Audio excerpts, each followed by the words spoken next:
दर्शक बंधुओं कहते हैं कि गुरुवार का दिन देवगुरु का होता है, पर एक रहस्य ऐसा है जिसे बहुत कम लोग जानते हैं। देवगुरु बृहस्पति स्वयं भगवान शिव के साक्षात शिष्य हैं और जिस घर में गुरुवार के दिन शिव कथा सुनी जाती है, उस घर पर बृहस्पति देव का विशेष आशीर्वाद उतरता है। आज की यह कथा भी ऐसी ही है। सुनते ही जीवन के दुख गलने लगते हैं, भाग्य जाग उठता है और महादेव की कृपा छाया की तरह साथ चलने लगती है। बहुत समय पहले हिमालय की तराई में एक छोटा सा गांव था जिसका नाम था आनंद ग्राम। वहां एक युवक रहता था। नाम था हेमंत। हृदय से बहुत सरल, ईमानदार और परिश्रमी, लेकिन उसकी किस्मत जैसे उससे रूठी हुई थी। पिता का देहांत, मां बीमार, खेती सूखी, घर पर कर्जा, हर दिशा से संकट हेमंत को घेर रहा था।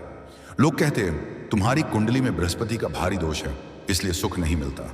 पर हेमंत यह सब सुनकर भी महादेव की पूजा छोड़ता नहीं था। वह रोज सुबह नदी में स्नान करता और शिवलिंग पर बेलपत्र चढ़ाकर कहता, प्रभु मुझे राह दिखाओ। एक दिन गुरुवार की शाम वह शिव मंदिर में बैठा था कि अचानक मंदिर के पीछे की ओर एक अजीब सी प्रकाश रेखा चमकी और मंदिर के पुजारी घबराकर बोले, बेटा हेमंत, जरा बाहर देखो, ये कैसी दिव्य चमक है। हेमंत बाहर गया और देखा कि एक दिव्य साधु मंदिर के बाहर खड़े हैं। शरीर पर बाघंबर, जटा में चंद्र और आंखों में ऐसी शांति जैसे सृष्टि का सारा ज्ञान उनमें समाया हो। हेमंत उनके चरणों में झुक गया। साधु मुस्कुराए और बोले, पुत्र, तेरी भक्ति प्रभु शिव तक पहुंच चुकी है, पर तेरे जीवन के दुख समाप्त क्यों नहीं हुए? क्योंकि तेरे भीतर अभी भी एक डर है। डर की जीवन कभी बदल नहीं पाएगा। डर की किस्मत तुझे कभी मौका नहीं देगी। डर की महादेव ने तुझे छोड़ दिया है। हेमंत रो पड़ा, बोला, महाराज, मैं सच में डरता हूं। कभी कभी लगता है महादेव मेरी सुनते ही नहीं। साधु ने कहा, जब तक डर है तब तक भक्ति अधूरी है। महादेव केवल प्रेम से नहीं बल्कि साहस से भी प्रसन्न होते हैं। और आज गुरुवार है। यह वह दिन है जब शिव स्वयं भक्त को एक नई दिशा देते हैं। आज रात जब गांव सो जाए, तुम इस मंदिर की घंटी 3 बार बजाना और महादेव का आह्वान करना। उन्होंने अपनी पोटली से एक त्रिभुजाकार पीला पत्थर निकाला और कहा, इसे शिवलिंग के पास रखना, यह प्रभु का संकेत है। इसके बाद हेमंत को जो देखना था वह उसके जीवन का सबसे बड़ा चमत्कार बन गया। रात के ठीक 12 बजे हेमंत ने मंदिर की घंटी 3 बार बजाई। घंटियों की ध्वनि जैसे आकाश को चीर गई। अचानक शिवलिंग से दिव्य प्रकाश निकला। पूरा मंदिर नीले तेज में नहा गया। हवा रुक गई, पेड़ स्थिर हो गए और धरती कांपने लगी। हेमंत कांपते हुए हाथ जोड़कर खड़ा था। तभी उस प्रकाश से एक स्वर गूंजा जिसमें बिजली की गर्जना और अमृत की शांति दोनों थी। पुत्र हेमंत, तुम्हारी पुकार सुन ली गई है। तुम्हारे जीवन के दुख मिटेंगे, लेकिन पहले तुम्हें अपना भय त्यागना होगा। भय उस अंधकार की जड़ है जो मनुष्य को बांध लेता है। हेमंत ने कांपती आवाज में कहा, प्रभु, मैं भय कैसे छोड़ दूं?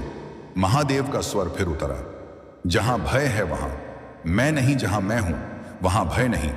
आज से तुम निडर होकर कदम बढ़ाओ, मैं तुम्हारे हर कदम के साथ हूं। उसी क्षण शिवलिंग से एक पतली सी ऊर्जा की धारा निकली और हेमंत के हाथों में समा गई। हेमंत की आंखें चौड़ी हो गईं। उसे लगा उसके भीतर किसी ने शक्ति का समुद्र भर दिया हो। अगले ही दिन चमत्कार शुरू हो गए। कई महीनों से सूखी हुई जमीन पर हल्की बूंदाबांदी हुई। किसान हैरान। हेमंत ने खेत जोता, जमीन मुलायम हो चुकी थी। कुछ ही सप्ताह में फसल उगाई और वह पूरे गांव में सबसे अच्छी थी। हेमंत का घर कर्ज से मुक्त हुआ। मां की बीमारी बिना दवा ठीक होने लगी और वह धीरे धीरे उठने लगी। लोग हेमंत को देख हैरान थे। सब पूछने लगे, बेटा, यह हुआ कैसे? हेमंत ने मुस्कुराकर कहा, गुरुवार की रात महादेव ने मेरा भय जला दिया। जैसे जैसे भय जला, जीवन बदलता गया। गांव में फिर एक नया मंदिर बना। उसका नाम रखा गया निडरेश्वर महादेव, क्योंकि वहां शिला की तरह स्थापित किया गया। वह पत्थर जो साधु ने दिया था। और कहते हैं, जो भी गुरुवार के दिन वहां जाते हैं और भक्ति से कहते हैं, महादेव मेरा भय दूर करो, उसकी किस्मत करवट बदल देती है। उसके जीवन के बंधन टूट जाते हैं। उसके घर में धन, धान्य, सुख और सौभाग्य स्थायी रूप से बस जाते हैं। और आज भी भोर होते ही जब कोई भक्त वहां घंटी बजाता है तो मंदिर की दीवारें हल्के नीले प्रकाश से चमक उठती हैं, जैसे महादेव स्वयं कह रहे हों, निडर हो जाओ, मैं यहां हूं, सदैव तुम्हारे साथ हूं। और दर्शक बंधु, यदि इस कथा ने आपके मन को शांति दी, यदि महादेव की कृपा आपको भी अनुभव हो रही है, तो इसे यहीं मत रोकिए। अपने परिवार और प्रियजनों तक पहुंचाइए और हमारे चैनल को लाइक और सब्सक्राइब अवश्य कीजिए, ताकि महादेव की यह कृपा कथा हर गुरुवार आपकी जिंदगी में प्रकाश भरती रहे। हर हर महादेव। उस रात जब हेमंत अपने घर लौटा, उसकी आंखों में वही नीला तेज अब भी हल्का हल्का चमक रहा था, जैसे महादेव की ऊर्जा उसके भीतर स्थायी रूप से बस गई हो। गांव में उसके लौटने का दृश्य अजीब था। लोग उसके पीछे पीछे मंदिर से चले थे। कोई कुछ बोल नहीं रहा था, बस सभी के चेहरे पर एक ही प्रश्न था कि आखिर उसने वहां क्या देखा। हेमंत ने किसी से कुछ नहीं कहा, वह केवल मुस्कुराता रहा और शांत स्वर में इतना ही बोलता रहा, महादेव मेरे साथ हैं और जब तक मैं सत्य और भक्ति पर टिकाऊंगा, तब तक कोई संकट मेरे पास आ ही नहीं सकता। अगले दिनों में जो घटनाएं हुई, वह किसी एक घर की नहीं, बल्कि पूरे गांव के भाग्य को बदलने वाली थी। गांव जो सालों से संकटों में डूबा था, जहां गरीबी, कलह, बीमारी और अकाल का अंधेरा था, अचानक वहां जैसे कोई अदृश्य प्रकाश फैल गया हो। लोग पहले तो यह सोचकर चकित थे कि कड़ी गर्मियों में भी खेतों की मिट्टी नरम क्यों है, जैसे किसी ने रात रात भर उसे सींचा हो। लेकिन बारिश तो हुई भी नहीं थी। गांव के वृद्ध किसान बोले, बेटा, यह तो हमने अपने दादा परदादा के जमाने में भी नहीं देखा कि जमीन बिना वर्षा खुद पानी छोड़ने लगे। ये चमत्कार क्या है? हेमंत केवल एक बात दोहराता, प्रभु पर भरोसा रखो, यह उनका वचन है। गुरुवार की रात उन्होंने कहा था, जहां भय नहीं वहां शिव हैं, और जहां शिव हैं वहां समृद्धि स्वाभाविक है। धीरे धीरे गांव के घरों में भी परिवर्तन दिखने लगे। कई वर्षों से बीमार पड़े लोग अचानक स्वस्थ होने लगे। मंदिर की घंटियों की ध्वनि अब पूरे गांव में एक अद्भुत कंपन उत्पन्न करती थी। रात के समय दूर पहाड़ियों पर हल्का नीला प्रकाश दिखने लगा, जैसे हिमालय की ऊंची चोटियां गांव को आशीर्वाद दे रही हों। कोई कहता, यह देवगुरु बृहस्पति का प्रकाश है, जो शिव की आज्ञा से इस भूमि पर उतरा है। कोई कहता, यह शिव गणों का नृत्य है, जो रात में गांव की रक्षा करते हैं। पर जो भी था, वह दिव्य था और अपूर्व था। कुछ ही हफ्तों में गांव इतना बदल गया कि पड़ोसी गांवों में चर्चा फैल गई। लोग कहने लगे, आनंद ग्राम पर तो देवताओं की कृपा उतर आई है। लोग दूर दूर से आने लगे, केवल एक प्रश्न लेकर कि आखिर इस गांव में ऐसा परिवर्तन कैसे हो गया। हेमंत किसी कथा को बढ़ा चढ़ाकर नहीं सुनाता, केवल एक ही बात दोहराता, मैं नहीं बदला हूं, बस मेरा विश्वास बदल गया है। पहले मैं डरता था कि मेरी किस्मत कभी नहीं बदलेगी। अब मैं जानता हूं कि महादेव के पास ऐसा कोई शब्द ही नहीं है जिसे असंभव कहा जाए। जब मनुष्य निडर होता है, तभी वह कृपा का पात्र बनता है। इस बीच वह दिव्य साधु फिर एक दिन अचानक गांव में आए। उन्हें देखकर हर कोई सम्मान से खड़ा हो गया। साधु ने हेमंत को बुलाया और बोले, पुत्र, तेरी भक्ति ने गांव को बचाया, लेकिन अभी एक अंतिम परीक्षा शेष है। कोई भी कृपा तभी स्थायी होती है जब वह स्वार्थ से रहित हो। तुमने शिव की शक्ति का अनुभव तो कर लिया, लेकिन क्या तुम वह शक्ति अपने तक सीमित रखोगे या पूरे संसार में बांटोगे? यह अंतिम निर्णय तुम्हें लेना है। हेमंत ने हाथ जोड़कर कहा, महाराज, यदि महादेव ने मुझे शक्ति दी है, तो वह मेरे लिए कैसे हो सकती है? शक्ति तो उसी की है जिसका उपयोग दूसरों की भलाई में हो। साधु मुस्कुराए, बोले, पुत्र, यही उत्तर तुम्हें योग्य बनाता है। अब ध्यान से सुनो। गुरुवार की रात्रि जब चंद्रमा बादलों में छिपा हो और हवा बिल्कुल स्थिर हो, तुम निडरेश्वर मंदिर जाओ। वहां शिवलिंग पर वह पीला पत्थर जिसे तुमने रखा था, अब तेज से दहक रहा होगा। उस पत्थर को दोनों हाथों में लेकर केवल एक वचन मांगना, प्रभु, मुझे ऐसा बनाइए कि मैं भय मिटाने का माध्यम बन सकूं। यह वचन ही तुम्हें नई दिशा देगा। हेमंत ने उसी रात निर्देशानुसार मंदिर पहुंचकर वचन मांगा।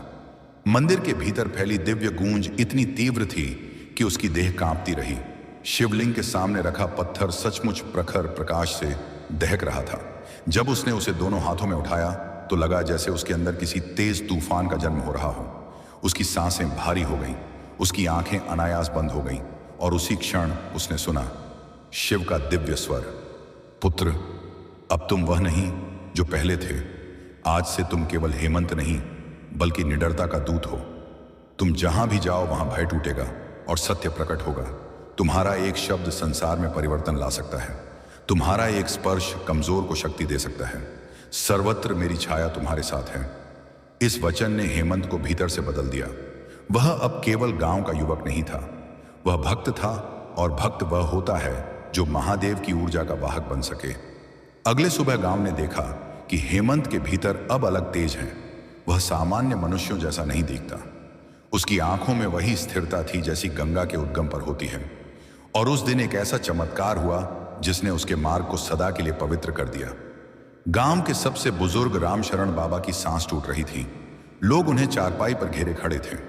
हेमंत को देखकर एक औरत रोते हुए बोली, बेटा देखो, बाबा की सांस टूट रही है, कुछ समय भी नहीं बचेगा।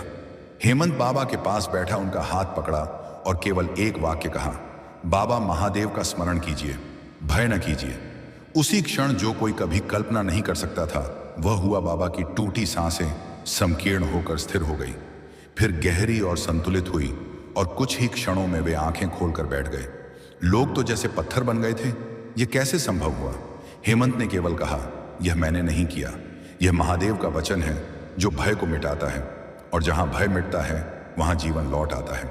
उस दिन के बाद लोग उसे हेमंत नहीं बल्कि महादेव का दूत कहने लगे। उसके स्पर्श से बच्चों का रोना शांत हो जाता, गायें जो मांसों से बीमार थीं अचानक स्वस्थ हो जाती, खेतों की पत्तियों पर एक अद्भुत तरह की चमक दिखने लगी, और गांव पूरी तरह समृद्ध हो गया। पर शक्ति के बढ़ने के साथ परीक्षा भी बढ़ती है। एक दिन पर्वतों की ओर से एक भयंकर तूफान उठा। आकाश काला पड़ गया। बादलों में गर्जना ऐसी हुई जैसे कोई प्राचीन असुर जाग उठा हो। हवा में एक अजीब जलन थी, जैसे कोई अदृश्य शक्ति गांव पर प्रहार कर रही हो। लोग डरकर घरों में छिपने लगे। कोई चिल्लाया, यह प्रकोप है, यह किसी दुष्ट ऊर्जा का आक्रमण है। अचानक एक वृद्ध पुजारी दौड़ते हुए आए और बोले, यह कोई सामान्य तूफान नहीं, यह वही अंधकार है जो वर्षों पहले इस भूमि से गया था, लेकिन अब लौट आया है। हमें बचा केवल वही सकता है जिसे महादेव ने वचन दिया है। लोगों की आंखें हेमंत की ओर उठी।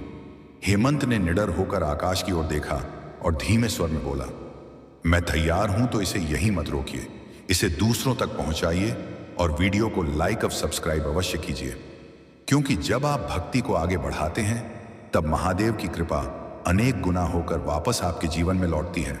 हर हर महादेव।